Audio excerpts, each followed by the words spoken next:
어떤 사람이 이렇게 말했습니다. 인생을 망치는 것은 어떤 일에 실패하는 것이 아니라 꿈을 잃어버리는 것이다. 그렇게 얘기를 했습니다. 인간은 누구나 실패할 수 있다는 것이죠. 그러나 꿈과 비전과 의욕을 잃어버리면 정말 진짜 실패하는 인생이 된다라고 말하는 것 같습니다.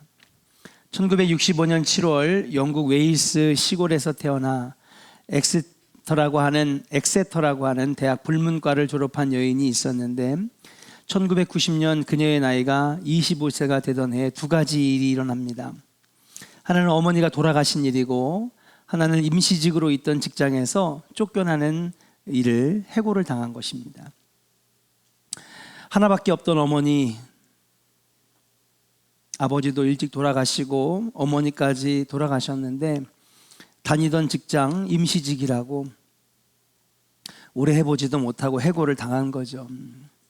어떻게 살아갈까 막막했던 이 여인은 포르투갈로 떠나서 영어 강사를 합니다. 포르투갈어를 하는 이 포르투갈 사람들에게 영어를 가르치러 갔는데 거기서 한 저널리스트 기자를 만나서 사랑에 빠져서 1992년 결혼을 합니다. 그 다음에 제시카라고 하는 이름을 가진 예쁜 딸을 낳았는데 이 결혼 생활인 3년이 못 되어 파경에 도달하게 돼요. 위자료를 받으려고 굉장히 애를 썼습니다. 없는 가운데에서도 변호사를 사서 법정에 몇 번이나 섰는데 결국에는 아무래도 여러분 남의 나라 땅에 가서 사는 것도 자체만으로도 힘든데 거기서 법정에 선다라고 하는 것 얼마나 어렵겠습니까?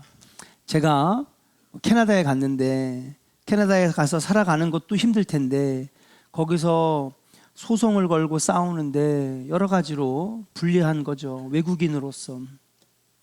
결국 모든 소송에서 패하고 한 푼도 얻지 못하고 생후 4개월 된 딸을 안고 자기의 고향인 영국으로 돌아옵니다. 에딘버러에 있는 방 한 칸짜리 월세 아파트를 얻어서 거기서 정착하는데 딸에 대한 보육비가 없어서 3년 동안 주당 69파운드가 얼마인지 모르겠지만 한 1-20만 원 되지 않을까 싶어요. 정부 생활 보조비를 받았는데 이 보조비마저 끊어질 때가 많았다고 합니다. 아기에게 우유를 먹일 수가 없어서 우유가 다 떨어져서 그 조그만 아이의 맹물을 먹이면서 그렇게 아이를 키웠어. 정말 비참한 생활의 나락을 경험하게 되는 거죠.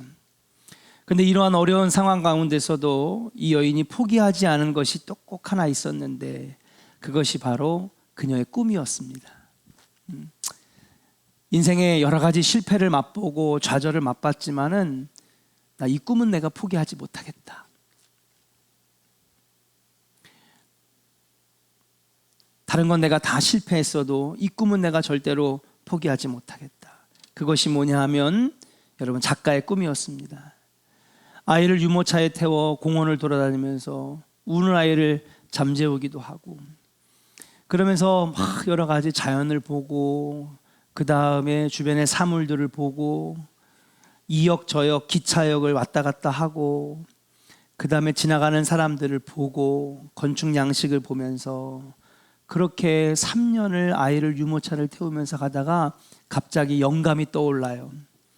집에 들어오자마자 오래된 타자기를 꺼내서 고물타자기로, 여러분 이게 1993, 4년이면 컴퓨터가 나올 만한 시대거든요. 제가 93, 4년에 레포트를 컴퓨터로 쳤으니까. 근데 이 여인은 그 컴퓨터도 살 돈이 없어서 먼지 쌓인 고물타자기로 막 글을 쓰기 시작합니다. 1996년 6월에 원고 한 뭉탱이를 들고 이 여인은 어떤 출판사에 찾아가는데 가는 곳마다 거절을 당해요. 여기저기 거절당하다가 브룸스웰이라고 하는 출판사에 가져갔는데 한번 그러면 몇 분만 한번 찍어보자. 그래서 초판을 출간하게 됩니다. 가난하게 살고 결혼 생활에 실패했고 아이에게 먹일 우유가 없어서 맹물을 먹였던 그녀의 소설이 출판되자마자 영국에서는 신드롬을 일으켜서 단숨에 베스트셀러 1위에 책이 오르게 됩니다. 3년 동안 영국이라고 하는 경계선을 넘어서 전 세계 40개국, 한국을 포함해서 베스트셀러에 오르는, 40개국에서 베스트 1위에 오르는, 그 뒤로도 10년 동안 그녀의 책은 베스트셀러를 놓쳐본 적이 없습니다.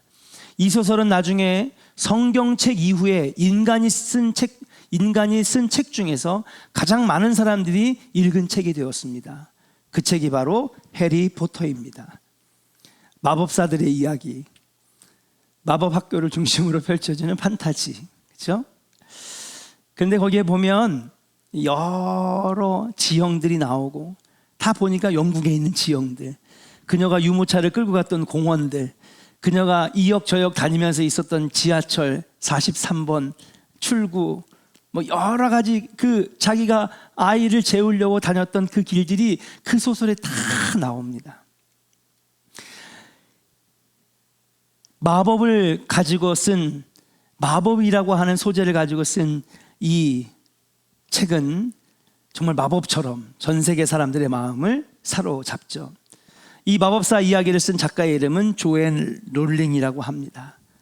그 해리포터 소설도 재미있지만은 끝까지 작가의 꿈을 잃지 않았던 그녀, 내가 인생의 수많은 실패를 맛봤지만은 내 꿈은 내가 포기하지 못하겠다, 내가 비전은 포기하지 못하겠다, 그 여인의 삶이 더 마법 같지 않았나 생각을 해보게 됩니다. 오늘 우리가 함께 읽은 본문에는 예수님의 제자였던 베드로가 다시 일어나는 장면이 나옵니다.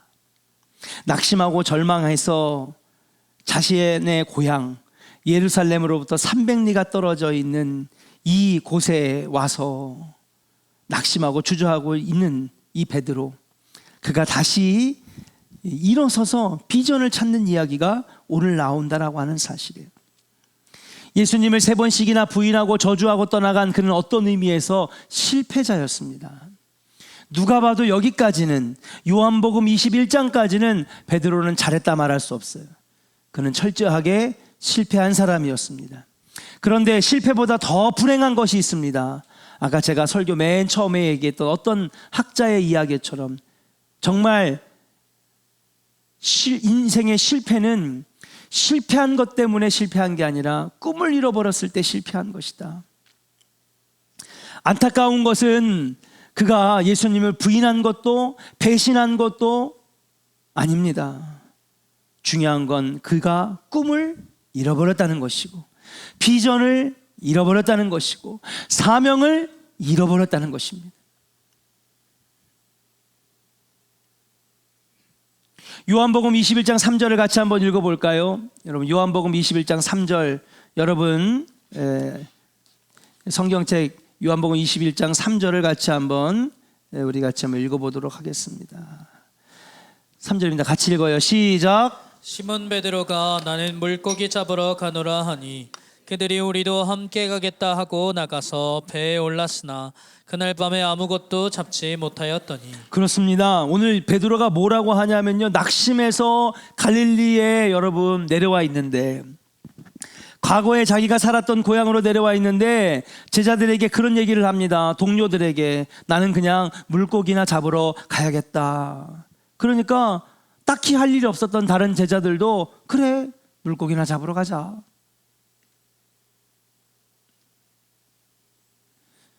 예수님이 이 갈릴리 바다에서 3년 전에 처음으로 베드로를 만나 주셨을 때 이렇게 말씀하셨어요. 나를 따라와라. 그러면 내가 너를 사람 낚는 어부가 되게 하리라. 할렐루야. 평생 그냥 먹고 살기만을 위해서 살았던 그 베드로에게 예수님이 처음 만나 주셔서 그에게 꿈을 주신 거예요. 야, 너 지금까지 물고기를 낚는 어부였는데 이제는 물고기를 낚는 게 아니라 누구를 낚아요? 사람을 낚는다는 거예요. 얼마나 가슴 벅찬 그런 예수님의 음성입니까? 얼마나 가슴 뛰는 그런 예수님의 말씀입니까? 야, 내가 사람을 낚아? 사람을 내가 세워? 이 말이 무엇입니까? 너는 다른 사람들에게 복음 전하여 그들을 하나님의 자녀로 만들고 그들을 천국 백성으로 만들고 그들을 변화시키는데 내가 너를 쓰겠다 하시는 거 아닙니까?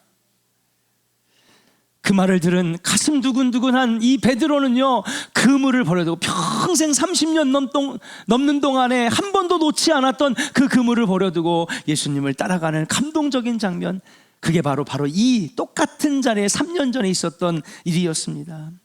그렇습니다. 이게 바로 베드로의 꿈이었고 베드로의 비전이었어요. 한번 따라합시다. 사람을 낚는 어부가 되게 하리라. 그렇습니다. 이게 바로 베드로의 꿈과 비전이었다는 사실이에요.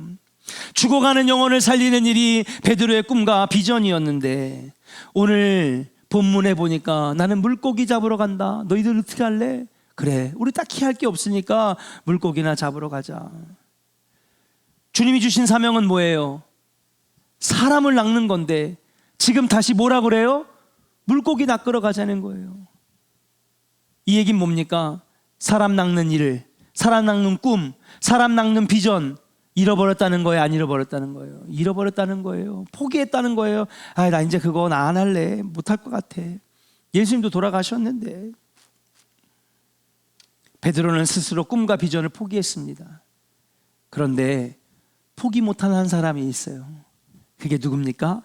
바로 예수 그리스도예요. 그분이 바로 베드로의 예수님이었습니다. 주님께서 베드로를 다시 만나주시고 오늘 베드로를 다시 일으켜 주시는데 어떻게 해요? 꿈과 비전을 다시 넣어주신다는 거예요. 사랑하는 우리 삼여선교회 회원 여러분, 그리고 오늘 예배드리는 우리 조은의 성도 여러분, 오늘 베드로를 다시 일으켜 주셔서 새 비전을 주시고 새 사명 주시고 새 꿈을 주시는 놀라운 은혜가 여러분에도 있기를 주의 이름으로 간절히 축원합니다. 꿈을 잃어버린 백성들은 망한 백성이라고 성경에 말씀하고 있잖아요. 오늘 헌신하시는 삼여선교회와 성도들이 오늘 이 예수님이 베드로를 만나주시는 모습을 통하여서 어떻게 우리가 다시 일어날 수 있을까? 어떻게 하나님이 비전과 꿈을 다시 찾게 해주시는지 오늘 같이 은혜를 나누면서 우리 삼여선교회가 더 힘차게 일어나는 역사가 있는 귀한 헌신예배가 되기를 주의 이름으로 간절히 축원합니다. 첫 번째 한번 따라합시다. 주님의 사랑을 확인해야 합니다. 그렇습니다. 주님의 사랑을 확신할 때에 이게 무슨 말이에요? 주님이 나를 사랑하시는구나. 이 확신할 때에 베드로는 다시 일어났다는 사실이에요. 여러분, 우리가 실패는 다 할 수 있어요. 여기 실패 안 한 사람이 어디 있습니까? 입시에 실패도 해보고 취업에도 실패해보고 그 다음에 사업에도 실패해보고, 뭐 실패한 게 한두 개입니까? 실패한 걸로만 치면 뭐 수십 개도 넘죠. 근데 여러분, 그냥 그렇게 있는 게 아니라 다시 일어났잖아요. 다시 재기했잖아요. 할렐루야. 그런데 문제는 이 다시 재기하고 다시 일어날 때에 그 다시 재기하는 그 의욕을 빼앗는 가장 큰 무서운 요소가 있다면 그게 뭐냐 하면, 다른 사람들이 냉소적으로 쳐다볼 때에 재기의 의욕을 뺏기는 거예요. 여러분, 연예인들이 왜 다시 재기하기가 힘든지 알아요? 주변의 냉소적인 시선, 악플들, 안 좋은 비난의 글들, 여론들이 그 사람들을 다시 일어나지 못하게 하는 거예요. 그러니까 여러분, 연예인들 되게 좋을 것 같죠? 우와, 이번에 광고 하나 찍었는데 10억 벌었대. 10억 벌었대. 우리 상상도 못하는 인생들 아닙니까? 인기도 많아요. 막 사람들이 박수 쳐줘요. 근데 여러분, 하나도 안 부러워요. 왜? 빠르게 올라가는 것만큼 빠르게 떨어질 수도 있으니까. 예. 그만큼 사람들의 관심을 많이 받아 돈을 많이 벌 줄 모르지만은 그만큼 시선이 돌아서면 그 어느 때보다도 차가운 것이 연예인들 아닙니까? 주변의 냉소적인 시선 또는 무관심, 이런 것들이 나로 하여금 다시 일어서게 하는 데에 가장 어렵게 하는 요소라고 하는 거예요. 사람들이 더 이상 나에게 관심을 갖지 않습니다. 덜어는 관심을 갖지만 싸늘한 조롱과 냉소의 시선일 때 우리는 다시 일어나기가 힘든 거예요. 그 여러분들이, 연예인들이 다시 재기하기가 힘든 이유가 거기에 있는 것입니다. 그러나 여러분, 누가 좀 빨리 가서 도와주세요. 전사님 가만히 있어.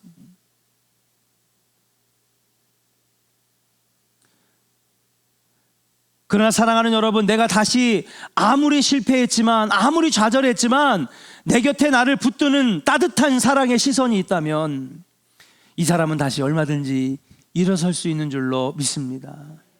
우리 한번 옆 사람 한번 보세요. 따뜻한 시선으로.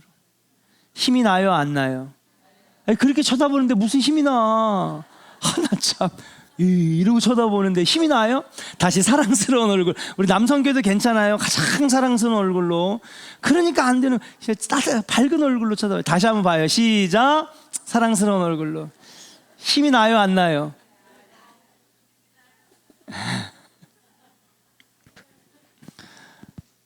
근데 여러분, 사람이 다시 재기하기가 제일 힘든 게 뭐냐면 나 하나밖에 없을 때, 외로울 때, 나를 바라봐주는 사람 없고 따뜻한 말 해주는 사람 없고, 눈물의 여왕이라는 드라마가 요즘에 김수현, 김지원, 재벌이 하루아침에 망했어요. 가족들끼리도 맨날 냉소하고 조롱하고 비난하는 게 재벌 집안의 일이야. 가족이잖아. 그렇잖아요? 쫄딱 망했습니다. 500만 원짜리 구두인데 너 가져 그래. 예. 막 이 회장이었던 이 아버지가, 주인공의 그 여주인공의 아버지가 막 이 한탄에, 아휴, 내 주머니에 2천만 원 하나 없다니. 그러니까 여기 시골에 있는 이장, 이 남자 주인공의 아버지가 어이가 없어서, 회장님, 사돈어른 2천만 원 다 없어요. 여러분 지금 주머니 2천만 원 있으신 분, 2천 원 말고 2천만 원. 근데 이게 재밌는 게 뭐냐면요, 쫄딱 망해서 왔는데 이들이 달라져요. 이제 서로 비난하고 냉소적이고, 이 가족 안에서도 소송이 7개야. 엄마가 딸에게, 딸이 엄마에게, 아빠가 아들에게. 예? 가족들끼리 소송만 7개야. 재벌가는 그런가 봐요. 우리랑 다른가 봐. 근데 그랬던 이들이 쫄딱 망하고 난 다음에 서로가 부둥켜 안고 울고, 예? 예? 미안하다고 하고 사랑의 메시지를 전하니까 이들이 막 다시 재기의 의욕을 막 일으키는 거야. 예? 다시 찾자. 우리의 지위를 찾자. 서로 힘을 합하고요, 격려해주고요, 따뜻하게 여러분 얘기해주고. 엄마가 딸의 손을 한 번도 잡아준 적이 없대, 어릴 때부터. 아니, 그런 엄마가 어디 있어 세상에. 근데 어저께 딸의 손을 잡아줬어, 눈물을 흘리면서. 또 오늘 다 가서 보신다 또. 이제 큰일 났네. 내가 무슨 드라마 전도사도 아니고. 다시 한번 옆 사람 보세요. 사랑의 눈빛으로. 자, 보세요. 3초만 시작. 힘이 나요, 안 나요? 잠은 깨요, 그죠? 잠은. 그래요, 여러분. 베드로는요, 외로웠어요. 그리고 배신했잖아요. 실패했잖아요. 얼마나 낙심됐으면 포기한 거예요. 사람을 낚는 어부는 무슨 사람을 낚는 어부. 야, 물고기나 다시 낚으러 가자. 지금 그러고 있는 거예요. 근데 여기에 누가 오셨어요? 예수님이 이 먼 곳까지 찾아오셨어요.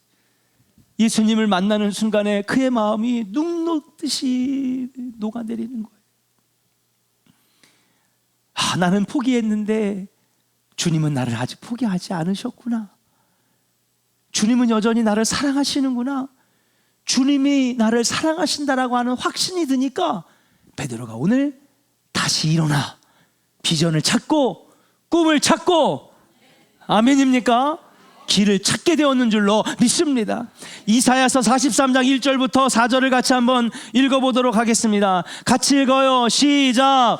야곱아, 너를 창조하신 여호와께서 지금 말씀하시느니라. 이스라엘아, 너를 지으신 이가 말씀하시느니라.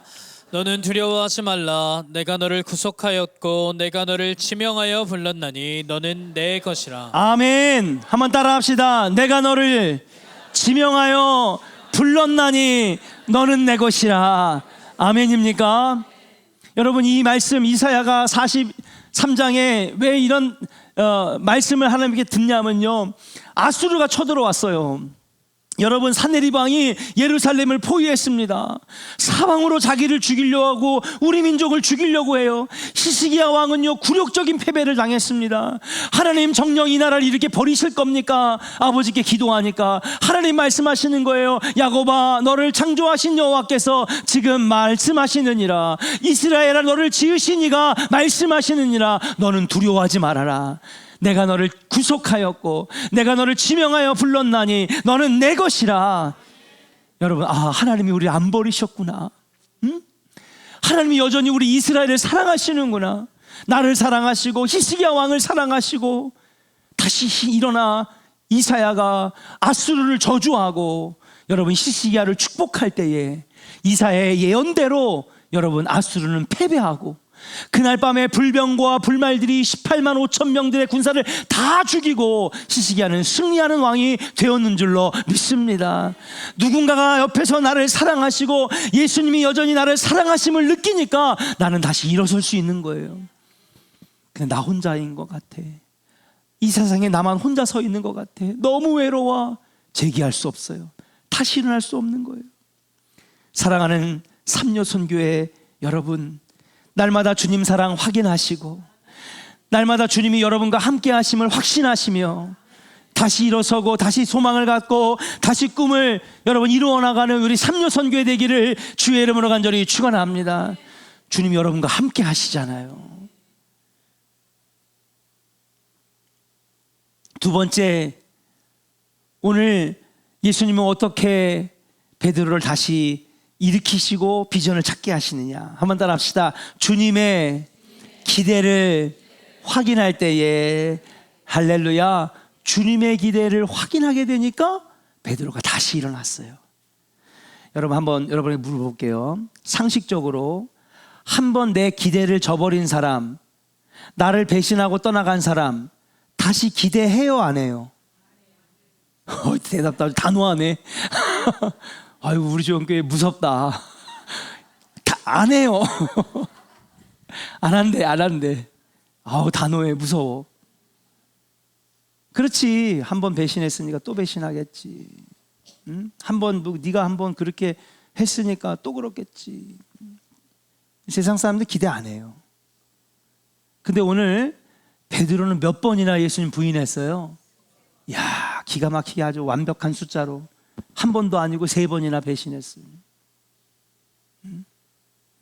그러면 일반적으로 우리 일상적인 생각에 3번 배신했으면 예수님 찾아올까요? 안 찾아올까요? 일반 사람이라면 안 찾아오죠. 한 번 배신해도 그 배신감이 어마어마한데 3번이나 자기를 배신했잖아요. 3번이나 나를 모른다고 부인했잖아요. 거기에다가 예루살렘에 머물러 있었던 것도 아니고 갈릴리로 도망갔잖아요. 그러면 예수님이 찾아오겠어요? 기대도 안 했지. 그러니까 기대를 안 하니까 여러분 물고기나 잡으러 가자는 거 아니에요. 더 이상 예수님께 기대할 게 없으니까, 더 이상 이 하나님 나라 세우는 사역에 기대할 게 없으니까, 야, 물고기나 잡으러 가자, 물고기나 낚으러 가자 하는 것 아니겠습니까? 기대가 없으니까 옛날에 하던 거, 먹고 살던 거 그거나 더 하자, 그렇게 얘기하는 거 아니겠습니까? 근데 여러분, 그렇게 기대가 없던 이 베드로의 앞에 누가 나타났어요? 예수님이 나타나신 거예요. 그냥 짠하고만 나타나신 게 아니라 뭐라고 말씀하시냐면, 시몬아 바요나 시몬아, 내가 나를 사랑하느냐? 그렇게 돼 있어요. 요한의 아들 시몬아, 옛날 성경이라 자꾸 요한의 아들 시몬아, 내가 나를 사랑하느냐? 물어보시잖아요. 그러니까 내가 주님을 사랑하시는지 주께서 아시나이다. 몇 번을 물어보시냐면 3번을 물어보시고, 물어보실 때마다 주님은 뭐를 부어주시느냐? 새로운 과제를 주시는 거예요.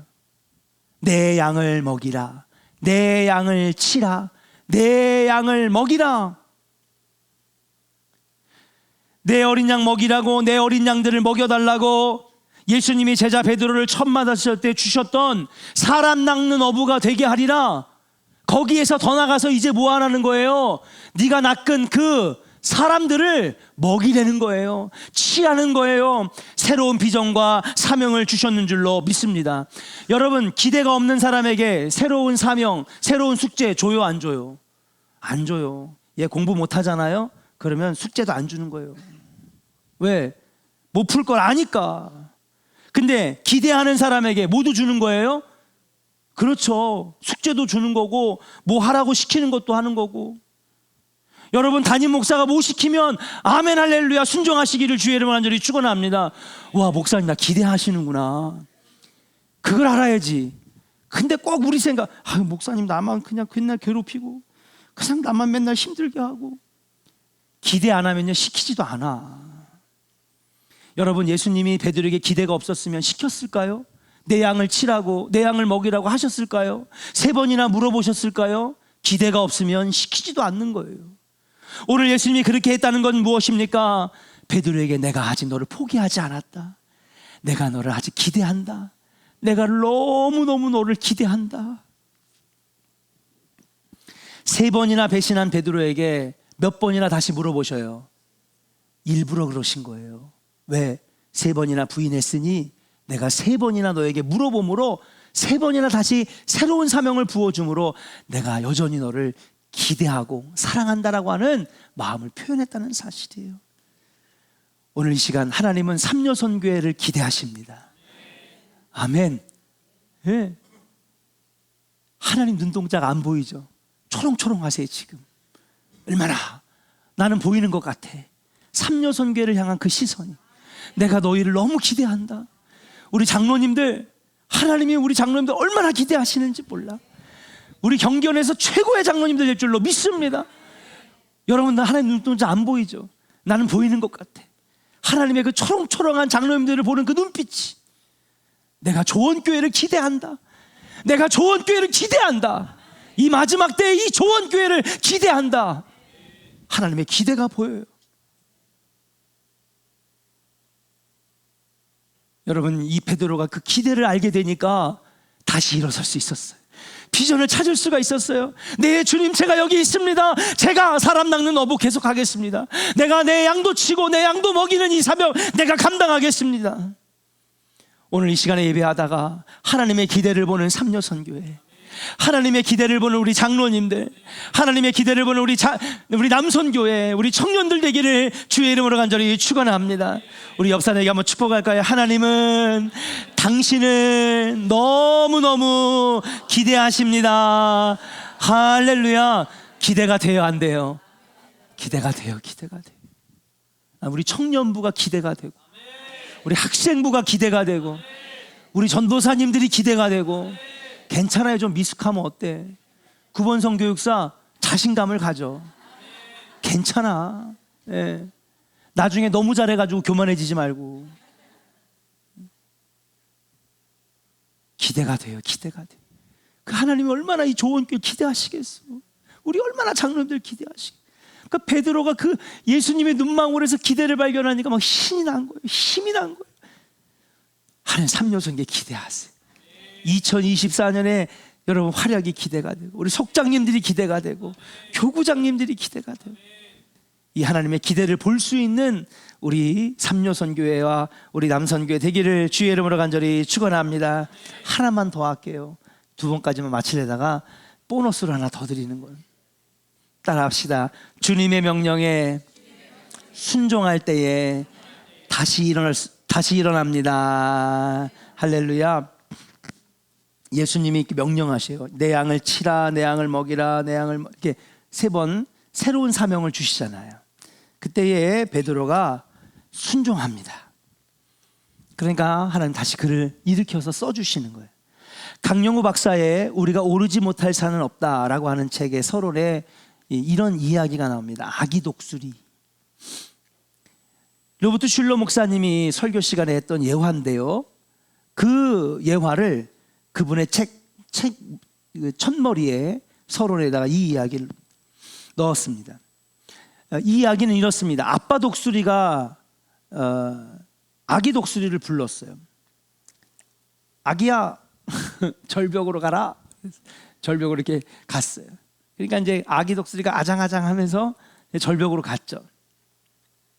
그랬더니 아빠 독수리가 절벽으로 훅 밀었어. 어떻게 될까요? 떨어졌어요. 쭉 떨어지는 거예요. 그런데 이 아기 독수리가 고백을 합니다. 그런데 나는 너무너무 무서웠는데, 이대로 떨어져 죽는 줄 알았는데, 그렇게 쭉 떨어지면서 나는 그때까지 내가 날 수 있는 존재라는 걸 몰랐습니다. 그랬다는 거예요. 그런데 아빠 독수리가 아기 독수리를 절벽 밑으로 밀어내리는 순간, 그때 내가 날 수 있는 존재라고 하는 것을 알았습니다. 나는 죽었다. 근데 처음으로 필사적으로 살기 위해서 손을 흔들었더니 날개가 펴지고 내가 날 수 있었습니다. 그 순간부터 그에게는 큰 넓은 공간이 다 자기의 안방이 되었다는 거예요. 하나님도 우리에게 어려운 명령을 내리실 때가 있어요. 베드로에게 지금 양이 있어요, 없어요? 양을 다뤄본 적도 없는 이 사람은 어부였어요. 예수님의 말씀이 무슨 말인지 모를 수도 있었어요. 내 양을 먹여라?